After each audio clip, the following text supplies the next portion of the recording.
The Tai Beauchamp. Welcome to Jason Unleashed. It's good to see you again.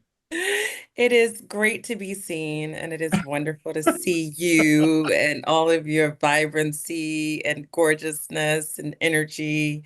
Thank you.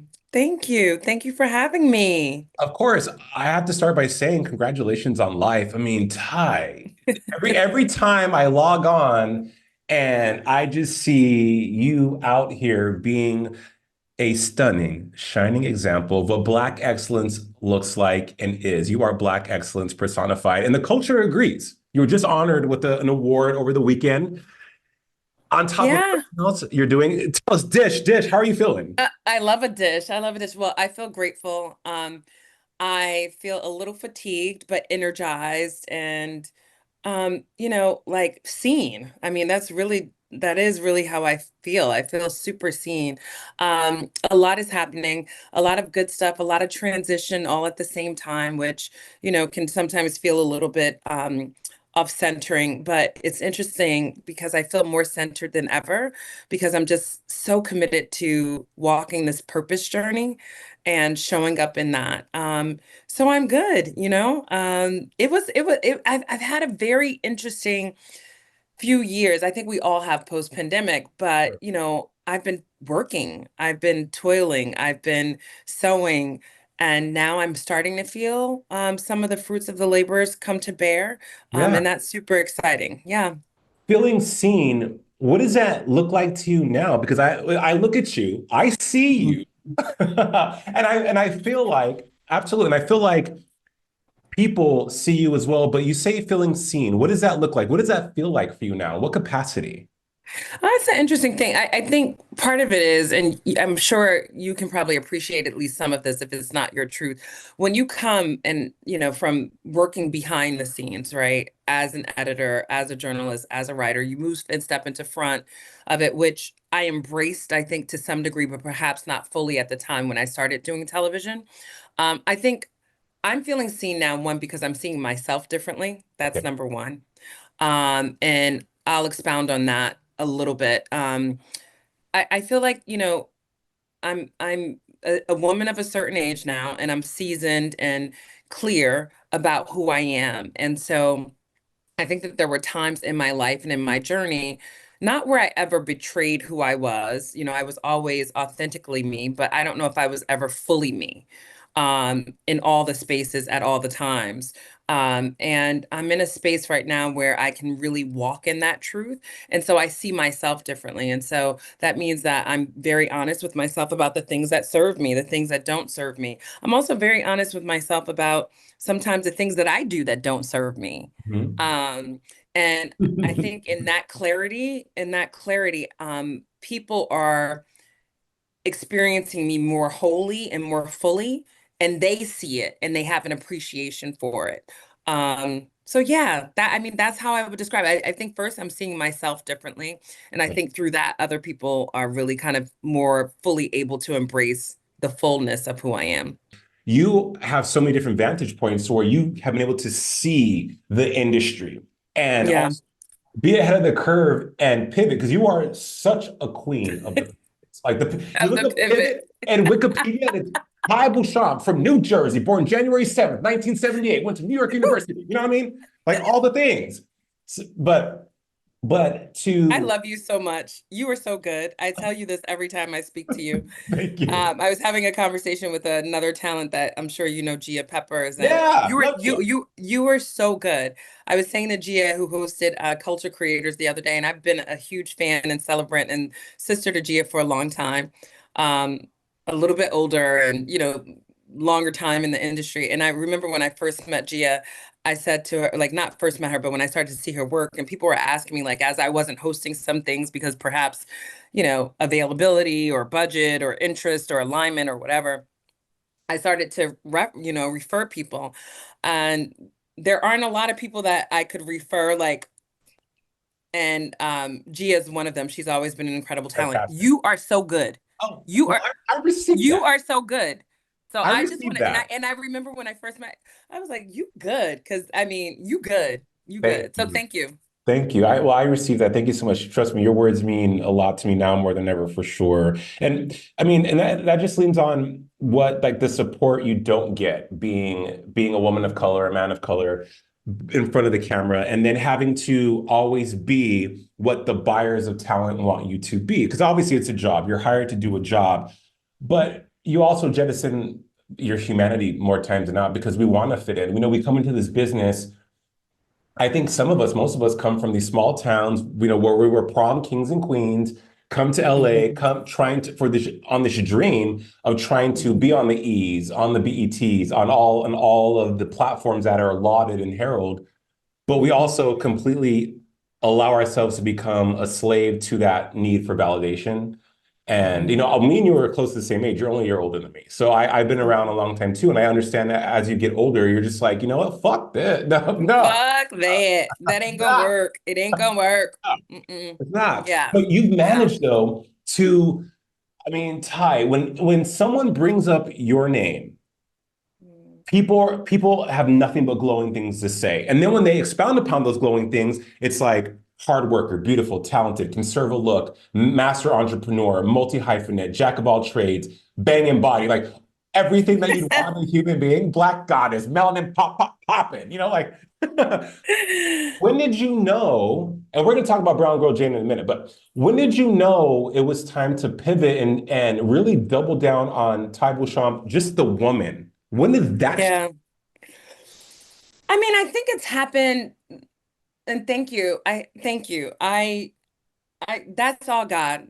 Let me just say that, Jason. That is nothing but God in me. And that is has been the sustainer. But I think going back to some of the glowing compliments and people seeing me for those different I've always felt super blessed to do what I do no matter what space I was in, even when it was very hard, even when I felt hazed, even when I felt unseen, even when I felt uncelebrated. I always felt the gratitude of the spaces that I've been in and the ways I've been able to operate and at the levels I've been able to operate, and the exposure that I've had very early, if not all of my life.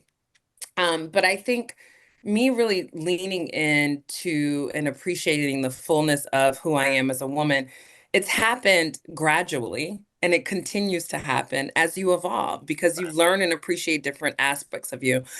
During my Culture Creators Acceptance speech, I shared something along the lines of like when I started in magazine publishing, um, you know, in I started in 1999, 80, 98 or 97 in magazine publishing. But when I got my first job at Oprah and I left there to go to work on something that Essence was doing, pre-suede. And then when I left there to go work at 17, and then at 26 at what was, a very pivotal and high point of my career, especially in the industry, to be the first and what have you. Um, when I left at 26, I gained a new piece of myself and an understanding of myself because I knew that I wanted to be an editor in chief. I knew I was on that track and that pace and that road to doing that, but I was missing other sides of me that I also knew existed but weren't being nurtured. And that was not feeling like I was operating in this superficial industry of beauty and fashion and media where the conversations were shallow about whatever, whatever, Mhm. versus understanding the heart and the substance of a person. And so that's what led me to do my philanthropic work with my mentor. And that was an illuminating part in my womanhood and the acceptance of a piece of who I was. Um, and, I think it was at that time, quite frankly, that I started to lead with that. Um, I I shunned the thought that people would make it about what I looked like physically. I was a model when I was a kid. Great. Yeah, I also was raised by my grandmother. So it's like pretty is as pretty does. I heard that all the time. So girl, you might be pretty and people might think, but if you ain't acting pretty, so I took that and I think that was centering for me. Now what I will also say is this has always been who I am. I was this way as a 4-year-old. I was this way as a 16-year-old, albeit a little bit more saucy and sassy, given all the Jersey popping moments. I got those too. But yeah, I think it was the recognition and acceptance of who God really made me to be, not, the gifts, the talents, the physical, external, or even the access or even the platform, but the real connection to who I am as a person. I'm a person that cares deeply. Sometimes that's challenging and not always easy. I am a person who wants to see other people thrive, and there's not an ounce of animosity or jealousy in my heart. Now, I can get there because I am a businesswoman. So if I gotta bring some kutcha, I Right. don't want to, But I may but Period. but if you make me no Right.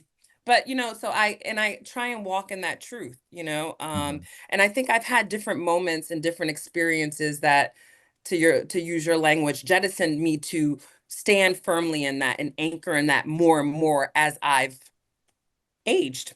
Talk to me about Morning Mindset with Ty, the experience, the brand, how that came to fruition, and what does it mean to you? Wow, Jason, I get emotional thinking about it because morning mindset was it was that thing, it was that calling. It Yeah. was a thing that I was called to. There was no plan. There was no, full on kind of like, this is what it's going to be. It was me listening to spirit and God. And for those who may not believe or have the faith, I also say when you look at the through line and you go through the years, and if you were to create that timeline, Mhm. you can look at, there's science there too. Mhm. So even if you're not a believer and don't have the faith yet, if you're one of those people that need tangible kind of understanding, you can look at it. But I just went on IG, like I was going through my own stuff, um, sharing what I was going through, and decided to use my platform to continue to share positivity. I had started reading Until Today by Ayanna Van Zant, a book that I had read for many years. Emil Wilbekin, one of my best friends, had gifted it to me in 2012, I think. And so I was reading it daily, and I decided to just go on and share, and then share my thoughts and feedbacks on. And then I'm like, I want to talk about myself. So then I started inviting people in, and it just spawned. And it was during the pandemic. And I kid you not, at Culture Creators, three people approached me. One young woman said that she lost her dad during COVID, and that morning mindset helped to keep her going and sane.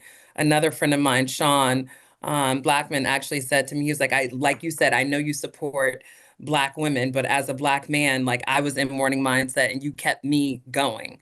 And so there have been, how do I feel?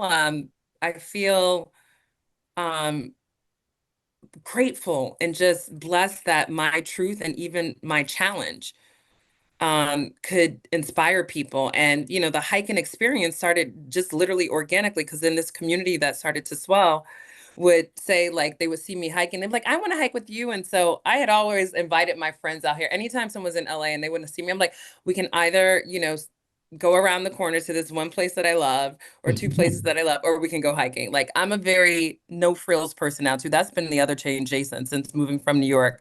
And being this hiking girl, I've become like this tree hugging of a of a style of a style girl. But I started hiking, and I put up, and I was like, okay, well, let me expand this and post the graphic. And 32 people showed up the first time. Yeah. 66 people showed up the second time. 108 people showed up the third time. 120 people showed up the fourth time. And I was like, oh snap! I I'm think onto there is some. something. I think I'm on to something. And then I did the retreat in Bali, and then you got to meet Taraji while I was in Bali, because Taraji. That goop the gag. That was the best post-Christmas gift ever. I was talking to my husband about that. I was like, remember when Taraji P. Henson just poked her head into the lion? And your face was like, No, I and know. it's just, and it's I think the other thing is, and I don't want us as Black women, Black people, or marginalized people, or anyone that is healing. I think we live in a society and culture where we are forced to face, or where we're forced to remember and relive the Mhm. trauma again and again. And I think that if we can move ourselves to a different place of standing on the side of triumph and authority and healing, then when we revisit some of those traumas, we won't lament it so much. I know you like that word too. We That's won't, we great word. great. We're gonna have to do a word game. It's funny you mentioned words because, like, I had friends who were like, "Why do you use such big words?" I'm like, "Listen, I am like Mariah Carey. My vocabulary is expansive, okay?" But Ty, I've seen it grow. I've seen it, Yeah. bro. And I've also seen how it's been received and accepted and just really like just loved by the culture. I mean, hello, sponsors have joined. You have pillars of the culture like BET, like myriad of different companies that have said, yes, I want to invest in this because they see the value, just from Yeah. a business standpoint, but because you were a vessel. And you mentioned your source is God. And I appreciate you being so staunch on that. Like, I believe in God. Yeah. Because you just listened. You were a vessel and you said, I want to do this. And it came from a very pure and giving and intentional place that wasn't selfish. You weren't doing something for a return. You I certainly wasn't. And I even now, I mean, producing these hikes on a monthly basis when I don't have sponsorship, um, costs me and the business quite a bit. It's a serious investment because I want Morning Mindset with Ty, the hiking experience, to be something that is accessible to all people as we produce it here. I mean, the vision for Morning Mindset with Ty, one, there will be a name change at some point soon because I want to take my name out of it. And really have it be something that is really absorbed and accessible for everyone, even though I'm grateful that my identity helps to propel it forward. But the vision for it is really, if you think Wanderlust, or Essence Fest for wellness, that's the focus of what we're endeavoring to build. And it's not about commercializing it as much as it is about providing real access tools and community and space. And so there's a tech app, there's apps because people connect. We have four key pillars with Morning Mindset. We affirm, we move, we connect, we reset. And the live events have become an incredible hub. There's talk about me doing a podcast as well. So there, Yeah. and tours and connections. And so they're all the things, retreats. Yeah, You diversify so well. I mean, from morning mindset to, like I said, the movement. Brown Girl Jane. Oh, I had you when yeah. you guys came on in Texas, Florida, here in Miami, and one, I'm a huge fragrance lover. So when I saw that there was fragrances made by Black women using just like cherry, heliotrope, all these, Mm. I'm like, okay, where have I? Why have I not? Why do I not? You guys are in some major luxury doors, in addition to like Sephora, Nordstrom. I mean, covered in magazines, on lists of what to buy, on must-have lists, TikTok, all the things. Ty, I mean, what, how? Did Oprah, here's what I think what happened. Here's what happened. Oprah imbued you with like some powers Boom, and boom, said, boom, boom, boom. yeah, she wielded the wand and said, Ty, you will do this. And here we are. And here we are. I sometimes do feel like I have definitely been touched. But with Brown Girl Jane, I'm really fortunate that that's a team effort. And, I my business partner and the founder of Brown Girl Jane, Malika, too, has sacrificed so much and given so much to make this brand what it is. And also, I'll be honest, the other thing I will say that is a through line in my life, both with Thai Life Media, which is the ownership arm of my business, and Morning Mindset is just a vertical under that. But with Brown Girl Jane, even with my hosting and my TV business, it's always been about partnership. If someone stopped you on the street and said, Ty, what makes you happy? What would you say? Oh, what makes me happy? My godchildren, all eight of them, make me incredibly happy. Um, my family, love makes me happy. Pure love makes me happy. Um, Seeing a child laugh makes me happy.